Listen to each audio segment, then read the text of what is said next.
ቆንጆ በቃ በጃኒ ላይክ ከዛ በኋላ በእሷ ነው መስፈርት አድርጎ ወደ እሷ የቀረበ ቆንጆ ወደ እሷ ያልቀረበ ደግሞ አስቀያሚ እያለ ነው የሚተነተነው ሰው ይፈል እናቴ በጣም ወድሻለሁ። አንቺ ጸሎት ሰላም ሰላም ናይ ተአምራት ቤቲ ተኸታተልቲ ቤተሰብ ከመይ ኢኹም? ኣነ ኣምላኽ ይመስገን ደሕና እየ ማለት እዩ። በዘለኹምዎ ሰላምኩም ብዙሕ ትርፍ የለለይ እና ለቻናል ዚ ቤተሰብ ዘይኮንኩም ሰብስክራይብ በማል ቤተሰብ ኮኑ ቤተሰብ ኮይንኩም ዝተታውዑን ደሞ ኣሕዋተይ ኣዝየ ካብ ልቤ ዘመስግን ማለት እዩ። ምትባዕኹም ኣይፈለየን ንክብለኩም ይደሊ እና ናይ ልማዓንትኻ ብናይ ጃኒ እና ኣደናይ ሓውና ኢና መፅናኒ ኢና ማለት እዩ። ያ ጃኒ እና ኣደናይ ቀለቤት ኣሲርላ ኣደናይ ንጃኒ ማለት እዩ ብዝብል ኣርእስቲ መፅና ልኹም ኔና ክሻም መጨረሻ ተኸታተሉ እንታይ ይመስል ሓቢርና ንርኢ ማለት እዩ። መጀመርያ ጃኒ ምስጋና ለድኣ ተቐርብላ ናብ ኣነ ፍለኩም ካብኡ ርእሶኹም ኮሜንት ኣቕምጡ ክለኩም ፈቱ ቪዲዮ እስከ መጨረሻ ተከታተሉ። ሰግናለሁ እናቴ በጣም ወድሻለሁ። አንቺ ጸሎት ብዙ ነገር እናደርጋለሁ። እግዚአብሔርን ያንቺ ጸሎት ነው እዚህ ያደረሰኝና እወድሻለሁ የኔ እናት በጣም አከብርሻለሁ። ሁሌ አንቺ ኖራለሁ ከናጋንዴ ፍቅር ስትልኝ እግዚአብሔር እናቴ እወድሻለሁ በጣም ያ አብሲ ማለት እዩ ነዳያ መስኪና ማለት እዩ አቱም አማርኛ ዘትሰምዑ ማለት እዩ ክትርግመልኩም ያ ብናት ክጸሎት ኣብዚ ደረጃ እዚ በፂሕኒ እኹ ብጣዕሚ ዘመስግነኪ ኣደዋይ ትብላላ ማለት እዩ። ያ ናኽ ካብ ድሕሪ ሕጂ ውንሲ ናኺ ዝነብር ትብላላ ማለት እዩና ያ በዚ ኣጋጣሚ ኮንግራ ጃና ሓፍትና ብጣዕሚ ደስ ይለና ማለት እዩ። ሓንቲ ዋና ከምዚ ክትበፅሕ ከላሲ ዝኹሉ ፃዕራ ናይ ፃዕርኻ ውፅኢት ክኾን ከሎ ከምዚ ክትርኢ ከለኻስ ብጣዕሚ ደስ ዝብለካ ማለት እዩና ናይ ሰብ ደስታ ላስደስታችሁ ማለት ናይ ሰብ ደስታ ዝሕጉሰኩም ኣብ ኮሜንት ፃሓፉ ማለት እዩ ኣለና ኢልኩም ማለት እዩና ኣነ ብጣዕሚ ደስ ይለኒ ማለት እዩ። ሶ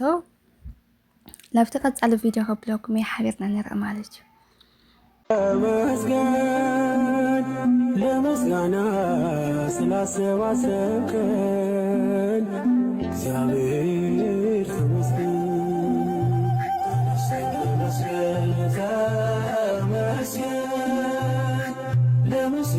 እና ማለት እዩ ጃኒ አምባሳደር የህብና ማለት እዩ ተዘጋጣሚ ቃል ኪዳን ኮንተንት ኣሲራ ማለት እዩ እና አምባሳደር ያ ኮይና ማለት እዩ በዚ ሰሙን እዚ 3 መዓልቲ እዚ ቅድም ሕጂ ተዛሪባ ነይራ ብጣዕሚ ገራሚ ዝኾነ ፕሮግራም አለን ገለ ዝበለት ማለት እዩ። ብዙሕ ሰብ ከዓ ናይ ብዙሓት ሰባት ተፅቢት ማለት እዩ ያ ኣዶናይ ቃል ኪዳን ከኣስረላ እዩ ቀለቤት ከኣስረላ እዩ በቲካ ጥንስቲ እያ ጃኒ ብዙሕ ነገር ይበሃል ነይሩ ማለት እዩ። ሶ ያ ከምዚ ሓሰብናዮ ወይ ከዓ ከምዚ ሓሰብኩምዎ ክትኸውን ነይሩ ደስ ይብል ነይሩ ግን ከኣለለ ያው በከምዚ ነገር ከዓ ናይ ባዕላ ውጤት ደረጃ እዚ ምርኣይ ስለ ዝኾነሲ ያ ደስ በሃሊ እዩ እና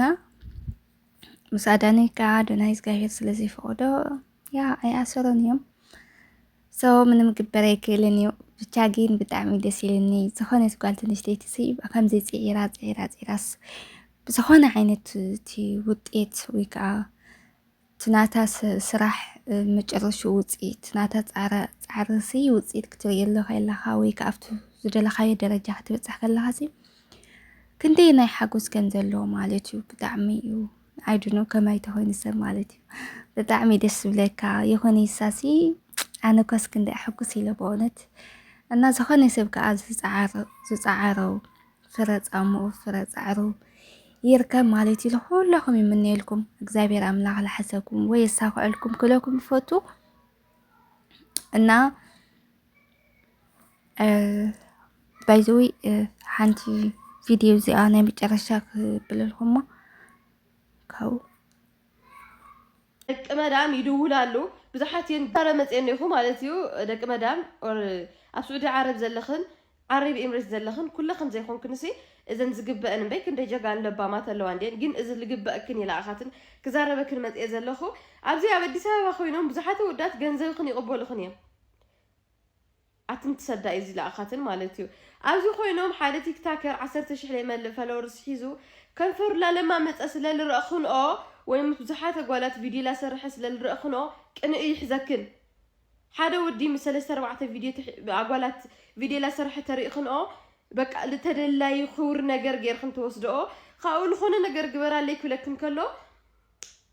قصالي ورحاوي او ابسمون قال جنزب تلقالهم اسبيزهم بعل خني خن تخلهم خالي شفنا ناي تاكسي نا خالي بعل خن تشفنا لهمنا واي لمنت اخن جنزب خن دخنا اولو لا سان كنسي ولا سايو يا مجل حافتنا كم تللهم وكم تزولتو وكم تزرقهم ويو مالتي ودق عنشتو ኣብ ስዕዲ ዓረብ ዘለኽን ትብላ ማለት እዩ ሓፈሻዊ ስዕዲ ዓረብ ዘይኮነ ዋላ ካሊእ ብቻ ግን ኣብ ስደት ዘለኽን ደቂ ኣንስትዮ ማለት እዩ ኩሉ ትዛረበሉ ሓቂ እዩ ኣነ ይስማዕመዐለ እየ ማለት እዩ ኣይዶኑ ንስኻትን ወይ ከዓ ከመይ ዓይነት ረድኤት ወይ ከዓ ከመይ ተቐቢልክኖ ኣይፈልጥን እየ ብቻ ግን ኣነ ብጣዕሚ እየ ናታ ኣክሴፕት ገይረ እየ ንምንታይ ተልኸና ብዙሓት ደቂ ኣንስትዮ ዝልእኻ ንፍቕሪ ከይከስራ ኢለን ወይ ከዓ ከምዚ كم تلولتو حدا تقناجو ناي تيك توك لا تمتصي دغاوي كدانو طرح صفيفو وشطو تاي كم زخونه تاي كم زحسب زي فلطا بقى هاني تادو اي دونو غرنت يو اي فلطني زسدا سايسانانين انا يا لزنز ملكتكن مالتو تاي بال زروا حوكاسي ويكا مخرا حوكاس بدو كاي بال سو كافتم سبات ننعقم سبات يو قوم ነገር نسمع ويكا قوم ነገር ززارو مالتي ስለዚህ እዚያ ሕጂ ንባዕላ ዓበድ ብድስ ላበለትስ ለምንታይ ገለገለ ምናምን ኢልክን ሸለል ኢልክን ኣይትሕልፎም ማለት እዩና ይህን ኢልኽን ጸጥ ኢልኽን ስምዓ ኣብ ተግባር ሰሚዕኽን ከዓ ኣውዕልኦ ክብለክን ይፈቱ ማለት ከምዚ ክብለክን ከለኹ ግን ኣትን ዝተገበአክን ጓላት ከምዚ ቅርሺ ትልእኻ ጓላት እምበር ዘይትልእኻ እኮ እንዲ ጀጋኑን ኣሕዋትና ማለት እዩ ይፈልጥ እየ ብጣዕሚ ማለት እዩ ካብ ሰብ ኣይብላዕሊ እና ብዘን ሓደ ግን ተፅርፋ ብዘን ሓደ ቅርሺ ዝሕውላ ገለ ግን ተፅርፋና ኣለኽን ማለት እዩና ልባዕልትኽን ኩና ልባዕልኻ ተኾይንኻ እዩ ማንም ሰብ ዝደልየካ ልባዕልኻ ተኾይንኻ እዩ ኢቭን ወላድኽ ለባዕሉ ሲ ዝፈትወክ ማለት እዩ ማንም ዘይፈትወክን እዩ ይኾነ ማንም ጓና ፍቃሪ ሄዶ ኦር ሰብኣየ ገለሰ ዘይኾነ ሲ ወላድኽ ለባዕሉ ለወለደክ ኢልዘውፀክውን ሲ ተዘይብልክ ሲፀልአካ እዩ ናብዚ ደርየካ ይውሉን እምበር ምፅላእ ሲፀልአካ እዩ ስለዚ ልባዕልትኽን ኮይንኽን ኣዳዕረብ ዘይመሰል መሲልክና ስራሕኽን ሲ ኣብ ዓዲ ዘሎ ካብ ምርጩ ናብ ማረፀ ዝበልዕን ኣብ ሰዓቱ ዝለዓልን ኣብ ሰዓቱ ዝድቅስን ሲ ኣብዚ ህነኽድ ክትሕውላ ሸሚ ማለት እዩ በዛ ኣርእስቲ እዚ ካልኣይ መልሲ ባላ ሞዴል ኤደን ማለት እዩ ብኡ ክመፀኩም እየ ኣብ ቀፃሊ ረኸበና ክሻው ስጊን ሰሰናይ ንኣኹም ጠጥዕሙ ዘበለ ንኣኹም ኣብ ቀፃሊ ረኸበና ለዚ ቻናል እዚ ሓድሽቲ ዝኾንኩን ሳብስክራይብ ብምባል ቤተሰብ ኩኑ